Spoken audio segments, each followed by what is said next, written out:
किसी स्थान पर चित्ररथ नामक एक राजा रहता था। उसके पास एक सरोवर था जिस पर उसके सिपाही पहरा देते रहते थे। वहाँ बहुत से हंस रहा करते थे जिनके पंख सोने के थे। वह 6 महीने में एक बार अपना एक पंख गिराया करते थे जिन्हें राजा ले लिया करता था। एक दिन उस सरोवर में हेमवर्ण नाम का एक बहुत विशाल पक्षी आया। उसे देखकर हंसों ने कहा, तुम हमारे साथ नहीं रह सकते। हमने इस सरोवर को किराए पर ले रखा है। इस सरोवर में रहने के बदले हम 6 महीने में एक बार अपना एक पंख राजा को देते हैं। मैं यहीं पर रहूंगा, मैं नहीं जाऊंगा। देखता हूँ तुम मुझे कैसे भगाते हो। कोई दूसरा हंस होता तो शायद इस बात को सुनकर अपना रास्ता नापता, पर वो आसानी से जाने वाला पक्षी नहीं था। दोनों पक्षियों में मुकदमे की नौबत आ गई। नया पक्षी राजा के पास फरियाद लेकर पहुंच गया।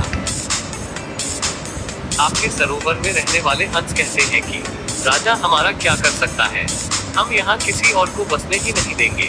इस पर मैंने कहा, तुम लोग इस तरह की उल्टी पलटी बातें ना करो। मैं जाकर राजा से तुम्हारी शिकायत करूंगा। फिर भी नहीं माने तो मैं आपकी शरण में आ गया।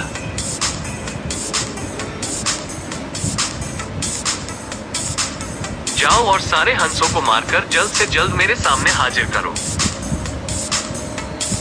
सिपाहियों को तो हुक्म बजाना ही था। वे वहां से लाठी डंडा लेकर सरोवर की ओर रवाना हो गए। उनको इस तरह लाठी लेकर आते देखकर हंसों में से एक बूढ़े और अनुभवी हंस ने कहा, भाइयों, मामला गड़बड़ लगता है। अब एक ही उपाय है कि तुम सभी यहाँ से एक साथ उड़ चलो। पक्षियों ने उसकी बात मान ली। कहाँ तो उस नए पक्षी को सरोवर में घुसने तक ना देना चाहते थे और कहाँ उन्हें स्वयं ही उसे छोड़कर भागना पड़ा। इसीलिए मैं कह रहा था कि जो व्यक्ति शरण में आए प्राणी की रक्षा नहीं करता, उसे अपने वैभव से ही हाथ धोना पड़ता है। प्लीज चैनल को सब्सक्राइब करना ना भूलें।